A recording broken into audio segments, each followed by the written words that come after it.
Fala pessoal, estou gravando essa aula porque eu resolvi trazer para vocês a prática de como eu recebo novos clientes ou de como eu faço quando assumo a folha de pagamento de alguma empresa, né? A partir daquele momento, eu vou passar a realizar a folha de pagamento. Então, eu faço um diagnóstico inicial, da qual eu até chamo isso de relatório de implantação. Esse relatório é uma análise de levantamento das informações da empresa, da qual eu vou utilizar para estar ali, de repente, fazendo um compliance, né, verificando se está tudo dentro dos conformes, se a empresa está enquadrada no que não é preponderante correto, se a folha dela tem algum problema que precisa ser resolvido, tá? Então, normalmente, eu marco com o cliente uma reunião, porém, antes de ter acesso, antes dessa reunião com o cliente, eu solicito que ele nos mande o banco de dados, relatórios, GFIP, RAIS, toda uma documentação para que eu possa formatar esse relatório e aí ter uma reunião com ele, da qual eu possa apresentar possíveis sugestões, né, caso seja encontrado algum risco, possa inclusive apresentar para ele um cálculo dizendo, olha, aproximadamente tua folha de pagamento tem que ficar assim, está tá pagando errado, tá? Vou abrir aqui para vocês terem noção da estrutura do documento, tá? Ó, se olharmos aqui, nós temos, eu chamo de relatório de implantação. É muito importante que esse relatório ele tenha já uma informação prévia, né, onde ele vai trazer a, o nome da empresa, o CNPJ e a data da implantação. Gente, a data da implantação é a data da qual eu estou fazendo esse relatório, né? A data inicial dessas análises. Ciro, mas se eu precisar ficar, se eu achar, se eu quiser fazer esse relatório periodicamente, então eu recomendo que você tenha esse relatório inicial. Sempre que você tiver um novo, você ao invés de editar esse, você cria o novo e vai criando um histórico, né? Olha, a empresa até tal data era assim, a empresa até tal data é assada, e vai consolidando as informações dessa empresa. Porque isso vai servir não somente para essa conversa inicial com o cliente, como de repente, se você não fizer mais essa folha de pagamento, isso serve para a pessoa que vai te substituir ter um norte, né? Conhecer um pouco a empresa, já ter um levantamento, embora eu recomende que essa pessoa também faça esse relatório, tá? Então, se observarmos aqui, eu coloquei primeiramente o nome da empresa, o CNPJ, e a data de implantação, né? Na sequência, eu solicito a classificação tributária, que não é preponderante, RAT, FAP, RAT ajustado. Percebam que é meio que eu estou fazendo uma análise do que eu preciso ter na base do sistema para calcular a folha de pagamento, considerar as contribuições previdenciárias, como é que vai ser feita a apuração de maneira adequada. Então, vamos fazer aqui, só para vocês possam ter uma ideia, eu vou abrir aqui o meu cartão de CNPJ, para que nós possamos começar por algum tipo de informação, tá? Vou colocar aqui CNPJ, vou pegar o meu cartão de CNPJ, 22.840.021. Ciro, mas você vai expor os dados da sua empresa? Bom, pessoal, qualquer pessoa que tiver acesso ao meu número de CNPJ, que não é muito difícil, vai ter acesso as informações do cartão do meu CNPJ, é uma consulta pública, tá?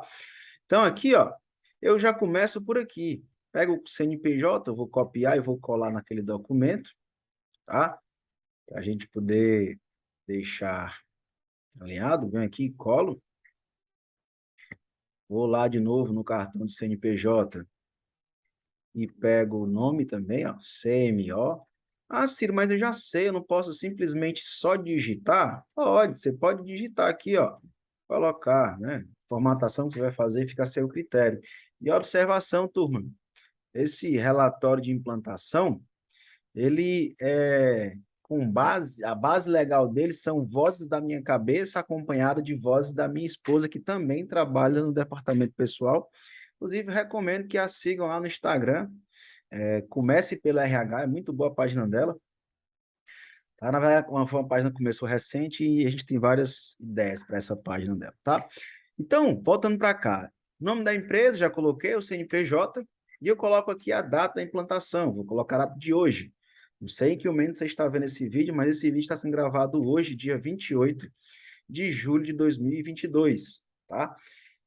Ciro, tu escreveu, a fonte ficou diferente. Bom, você pode já ir ajustando a fonte da maneira que você achar pertinente. Eu simplesmente vou fazendo aqui, depois, se eu achar necessário, eu faço a edição, né, do relatório completo, deixo bonitinho formatado da melhor forma. Então, a primeira coisa é, eu trouxe aqui a data da implantação. E aí nós começamos as informações que normalmente dependem do cartão do CNPJ, de uma conversa com o setor tributário, né? Eu sempre recomendo que toda implantação, toda análise de cliente, sente a turma do tributário, setor fiscal e contábil, juntamente com o departamento pessoal, para definir a melhor estratégia para aquela empresa. Então, classificação tributária, para compreender a classificação tributária dela, eu preciso primeiro saber se ela, um pontapé inicial, nós temos aqui, já saber, olhando lá no cartão do CNPJ, por exemplo, se eu olhar aqui, eu vou perceber que ela é uma sociedade empresária limitada, né? Isso quer dizer o que para mim? Ela não é um órgão público, ela não é uma entidade sem fins lucrativos, ela não é uma fundação, então, ela não é uma cooperativa. Então, provavelmente eu vou precisar conhecer qual é o tipo de tributação dessa empresa. Ela é lucro presumido, lucro real, se ela é do simples, tá? Então, vou fazer a consulta do Simples Nacional dela, né? Então, vou lá no site do Simples, uma recomendação, consultem pelo navegador Mozilla, ultimamente é o único que tem funcionado bem. Fazendo essa consulta, ó, ele vai dizer o seguinte, tem que funcionar, claro. Ele vai trazer o histórico dessa empresa para o Simples Nacional. Ó, e ele vai dizer, empresa, Simples Nacional, aqui, ó, pitante desde 14 de julho de 2015. Então, eu já sei que essa empresa, ela é optante do Simples Nacional. Ciro, se ela não fosse, aí eu já colocaria a observação que ela não era optante do Simples Nacional, faria todo o enquadramento dos códigos FPAS, RAT, terceiros, para conversar com o dono da empresa e entender um pouco mais sobre o negócio dele, e aí verificar qual é o tipo de tributação. Claro que para a gente, se eu sei que ela é Simples Nacional, o que é que nos resta saber? Lá no manual da social, lá nas tabelas, né, nos layouts, eu tenho a tabela 8, que é de classificação tributária. Quando eu falo de tabela 8, que são as classificações tributárias, basicamente eu só vou ter 4 opções de Simples Nacional. E como vocês puderam ver no relatório lá, ó, do Simples Nacional, ela não é optante pelo CIMEI. Se ela não é optante pelo CIMEI e ela é optante pelo Simples, só restam para ela 3 opções de Simples Nacional. O Simples Nacional, com a contribuição previdenciária substituída, aquele que o INSS patronal é todo recolhido dentro do DAS do Simples, com contribuição previdenciária não substituída, no caso, as empresas que têm obrigatoriamente recolhimento de CPP e RAT sobre a folha de pagamento, ainda que elas sejam do Simples, e aí entra as atividades previstas no anexo 4 do Simples Nacional, construção civil leve, advocacia, alguns serviços lá que estão enquadrados no anexo 4 do Simples Nacional. E o último tipo é, obrigatoriamente, essa empresa se dedica a atividades do anexo 4 concomitante com outro anexo. E aí, nessa condição, ele vai recolher CPP e RAT proporcional às atividades do anexo 4, tá? Eu vou depois gravar uma aula fazendo um comparativo entre as empresas do Simples e a classificação 99, né, que é a empresa, pessoa jurídica em geral, tá? Em outro momento eu vou fazer uma aula explicando, calculando bem direitinho para que vocês possam compreender. Então, dentro da nossa sistemática, dentro dessa análise que estamos fazendo, para essa empresa só vai caber essas três opções, tá? Como nós podemos ver lá no cartão do CNPJ, observação, você que trabalha no departamento pessoal, até pode ter esses conhecimentos de qual é a atividade, de qual é o enquadramento do anexo do Simples Nacional, mas não é comum, eu particularmente não domino essa parte dos anexos do Simples Nacional, mas aqui eu tenho, ó, atividades de treinamento, desenvolvimento, outras atividades, né? Não existe, essas atividades elas não estão elencadas dentro do anexo 4. Se não estão no anexo 4, essa empresa se dedica exclusivamente a atividades dos anexos 1, 2, 3 e 5 do Simples Nacional. Então, para ela, vai ser tipo de classificação tributária tipo 1, empresa enquadrada no regime de tributação Simples Nacional, com contribuição previdenciária substituída, tá? Então, eu vou colocar lá no nosso relatório de implantação essa informação, aqui ela bonitinha, tá? E aí, vou fazer o preenchimento da KNAI preponderante. Ciro, eu preciso mesmo fazer? Bom, turma, recomendo que faça, ainda que essa empresa não vá fazer o recolhimento das contribuições patronais, considerando que essa informação precisa ser preenchida, né, lá nos cadastros do E-Social, exigência do preenchimento do E-Social, tá? Embora essa informação o governo até já tenha, mas como está previsto no artigo 72 da IN 971, fica a cargo da empresa definir qual é a KNAI preponderante que ela tem, né? Qual é a KNAI que ela tem mais trabalhadores vinculados por estabelecimento. Então, cada estabelecimento tem que fazer esse enquadramento. Aqui eu coloquei somente a matriz. Caso você tenha o conhecimento que essa empresa também tem filiais, você precisa também fazer esse relatório para as filiais, tá? Então, aqui, ó, KNAI preponderante. Existe uma confusão muito grande que as pessoas fazem, que é no enquadramento da KNAI preponderante. Aliás, o que o mercado normalmente faz? Pega essa primeira que está aqui, ó, Código de Descrição e Atividade Econômica Principal, treinamento em desenvolvimento profissional e gerencial. Isso aqui não necessariamente será que não é preponderante. O que é que normalmente eu faço? Eu pegaria essas quinais que estão aqui listadas nesse cartão do CNPJ. Turma, às vezes acontece da empresa ter, sei lá, vários números, ou, tipo assim, 3, 4 páginas de cartão de CNPJ, tá? Então, normalmente, o que é que eu faço? Eu abro uma planilhazinha no Excel, rapidinho, né? E eu copio lá as quinais preponderantes, ou as atividades econômicas, colo aqui no Excel para fazer a verificação de uma por uma, qual seria o enquadramento do código FPAS, percentual de terceiros, para poder verificar como vai ser o recolhimento previdenciário em cima da folha de pagamento, embora essa empresa seja do Simples Nacional, tá? Eu apenas deixo isso registrado, que eu considero ser muito importante essa informação, tá?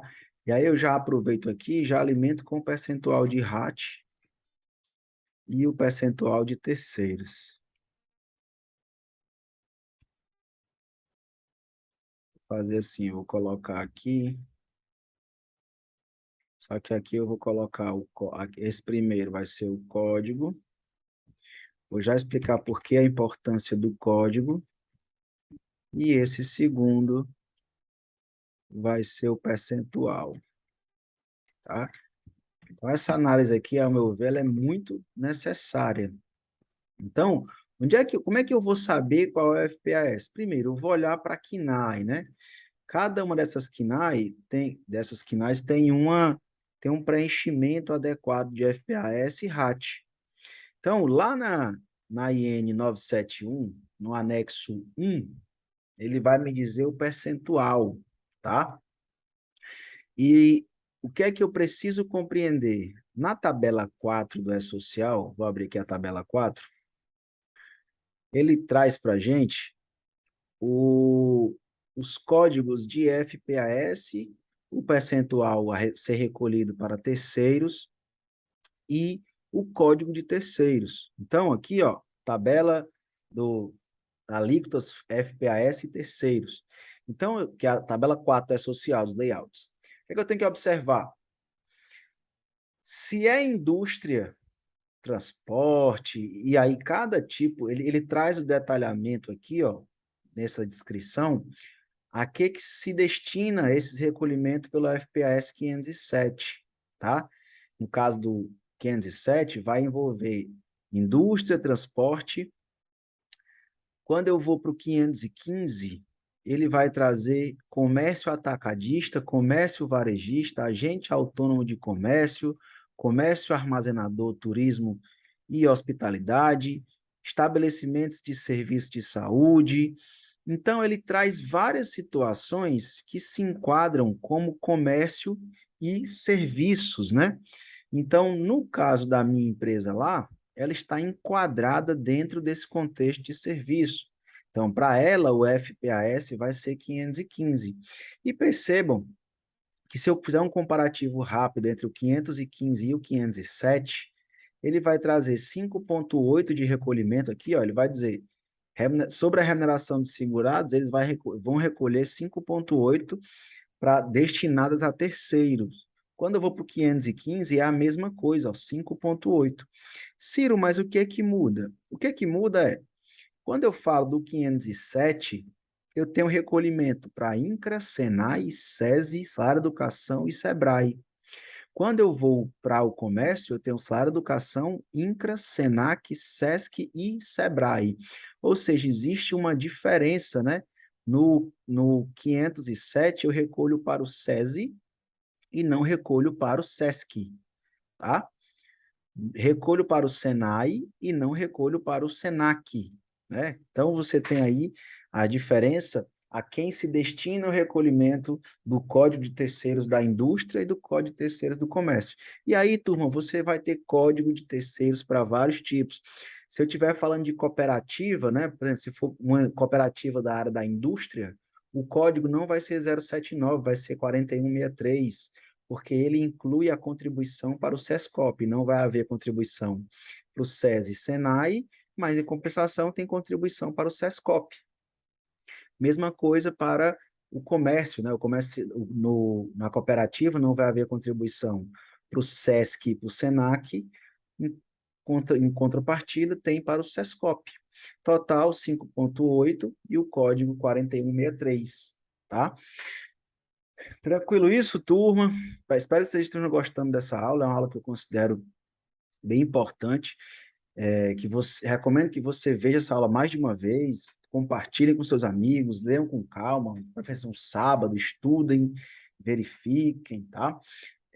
Então, você tem vários códigos FPAS, de acordo com cada tipo de atividade que a empresa se dedica. Você vai ter aí para os filantrópicos 566 e por aí vai, tá bom?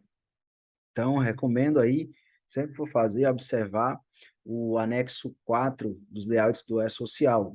Então, dentro da nossa análise, eu identifiquei que para ele vai ser aplicado o FPAS 515, né? Por ser comércio.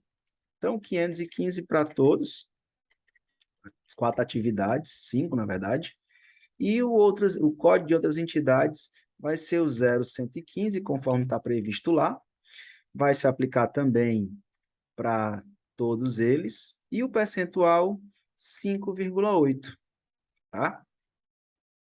Então, para essa empresa aqui, o FPAS dela vai ser o 515 devido a ela ser atividades do comércio, né? Comércio de serviço. Então, aqui, ó, 5,8. E o que vai mudar dentro dessa análise é o percentual de RAT, né? Ou GILDRAT, como minha amiga Luma gosta muito de falar, grau de incidência de incapacidade laborativa decorrente dos acidentes de trabalho, tá? Então, aqui, ó, eu tenho as possibilidades. Então, o que é que eu preciso fazer?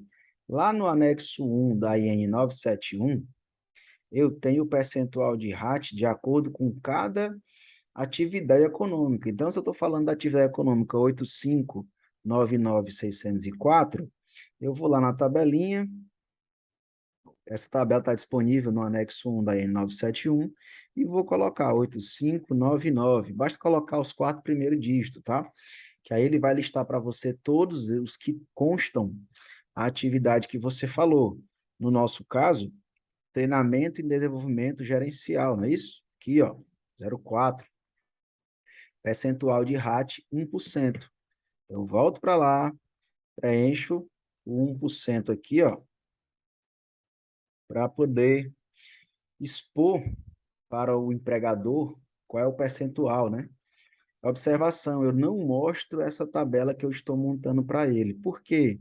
Eu vejo com ele qual é a atividade que ele de fato se dedica e qual é a que ele tem mais trabalhadores vinculados, para que eu possa deixar claro para ele o percentual correto, sem deixar isso na mão dele. Porque se eu comparar, por exemplo, com esse aqui, ó, 70, 20, 400, quando a gente consulta lá na tabela, ele vai me dar um percentual diferente, quer ver?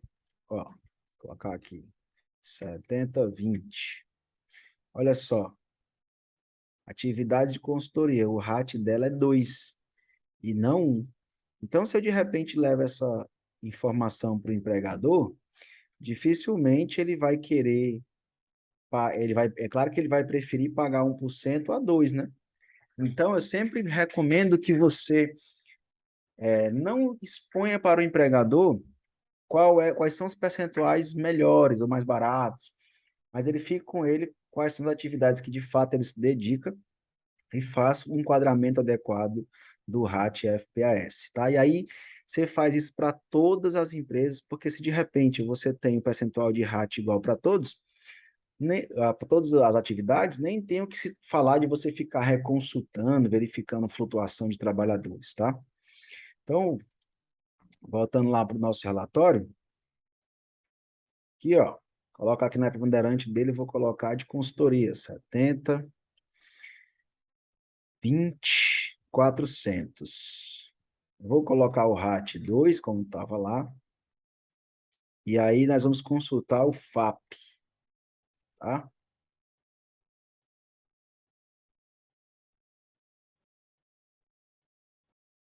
Então, falaremos agora sobre o FAP, né? Onde nós veremos como é que é feita a consulta do FAP, a partir de que situações e tal, para poder definirmos qual vai ser o RAT ajustado, considerando que o nosso relatório já consta o RAT, né, com base aqui na preponderante. Então, eu vou mostrar para vocês como é que é feita a consulta do FAP. Aqui, ó, site FAP Web, né? Então, o FAP Web, ele vai trazer para a gente qual é o FAP adequado para essa empresa. É interessante observar que o FAP, ele vai trazer o FAP para todos os estabelecimentos, tá? Vou colocar aqui o CNPJ raiz da minha empresa, vou colocar a senha. Em outro momento eu vou gravar uma aula só para ensinar como é que faz a consulta, ou melhor, o cadastro dessa senha, né? Deixar alguns bizuzinhos, inclusive lá no meu Instagram tem um e-book, um link para acesso a um e-book que ensina como consulta ou como cadastra essa senha. Que a sessão foi inspirada, eu vou tentar pegar aqui novamente. FAP Web. A sessão foi expirada.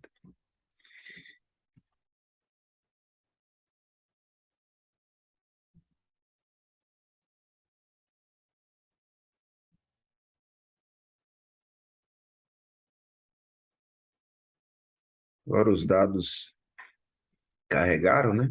É muito importante que essa consulta seja feita sempre ali no finalzinho de setembro para outubro, que é quando é publicado oficialmente o FAP para o ano seguinte, né, para o exercício seguinte.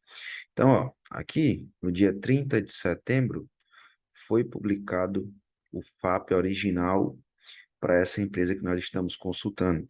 Ciro, outro dia eu fiz a consulta e apareceu o FAP bloqueado. Qual FAP eu utilizo? Você vai utilizar o FAP bloqueado, tá?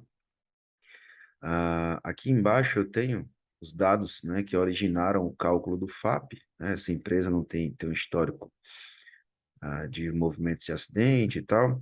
Em outro momento também vou gravar uma aula só para demonstrar como é que é calculado esse fator aqui, tá? É interessante que aqui ele traz desde o, vou ampliar um pouco a tela para facilitar. Ele traz desde o ano de vigência, né, que é quando começou em 2010.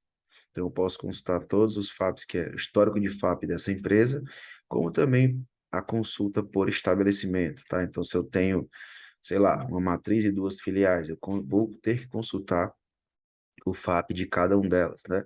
Então, nesse nosso exemplo, o nosso FAP a ser incluído no nosso relatório vai ser 0,5, né? Como vocês bem sabem, 0,5 mil, né? Porque o FAP ele é considerado até a quarta casa decimal.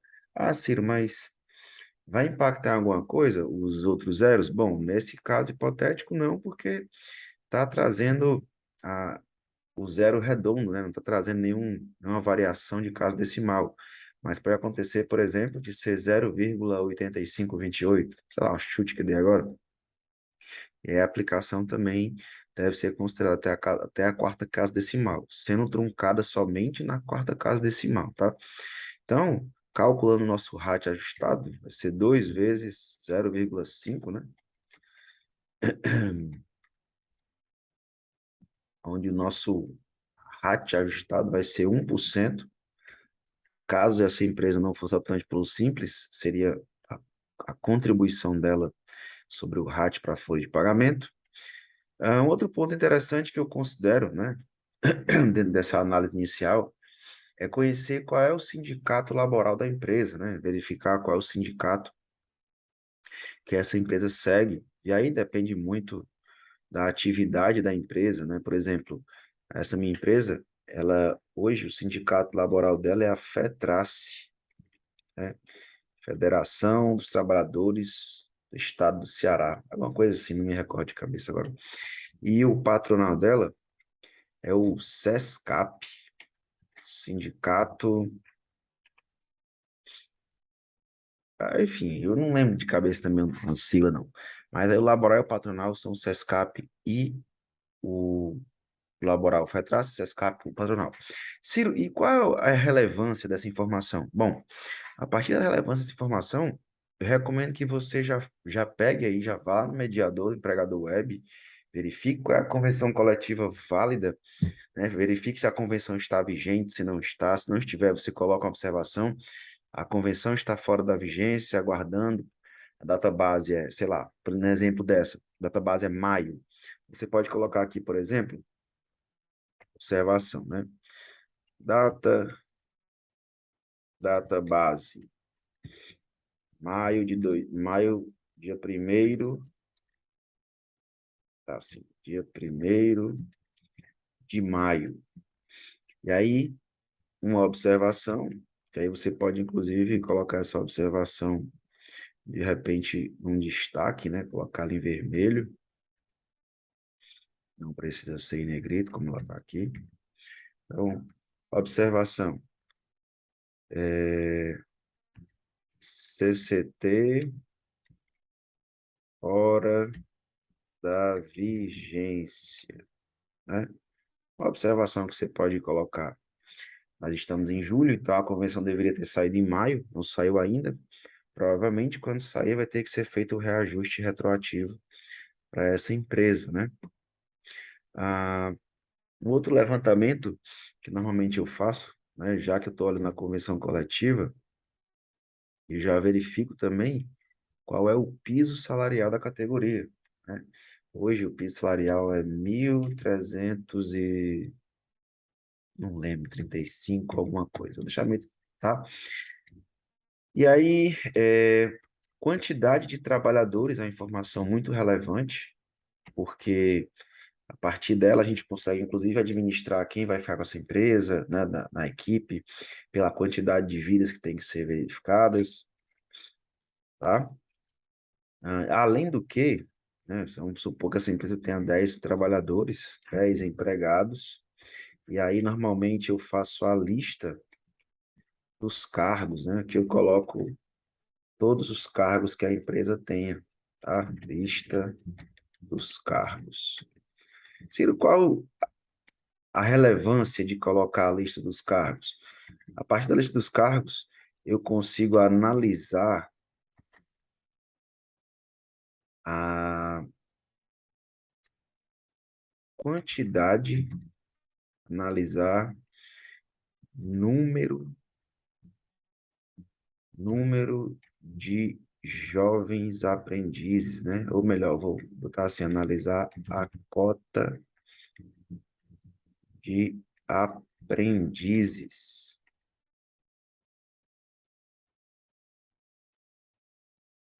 tá?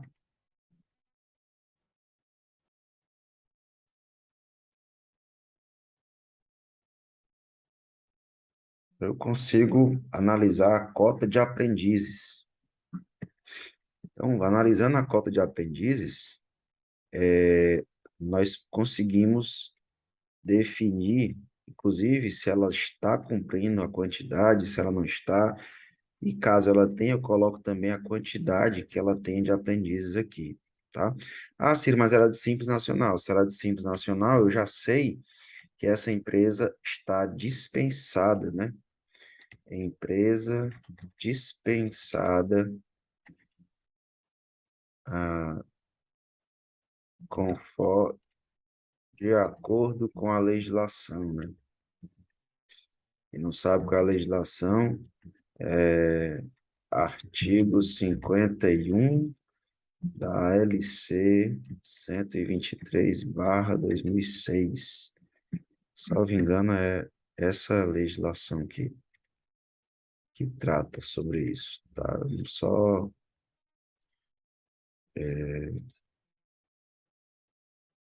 Vamos só confirmar aqui. LC. Peraí, deixa eu só ver aqui uma coisa. Tá compartilhando. LC 123. Artigo 51. As obrigações trabalhistas, as micro e pequenas empresas, e empresas de pequeno porte, que é o caso dessa, são dispensadas quadro de trabalhadores, anotações de férias, empregar e matricular aprendizes no Serviço Nacional de Aprendizagem. Observem que eu falei para vocês que ela era optando simples, né? Na verdade, não é pelo fato dela ser optando simples, mas sim por ela se enquadrar como micro e pequena empresa, tá? Então, voltando lá para o nosso relatório,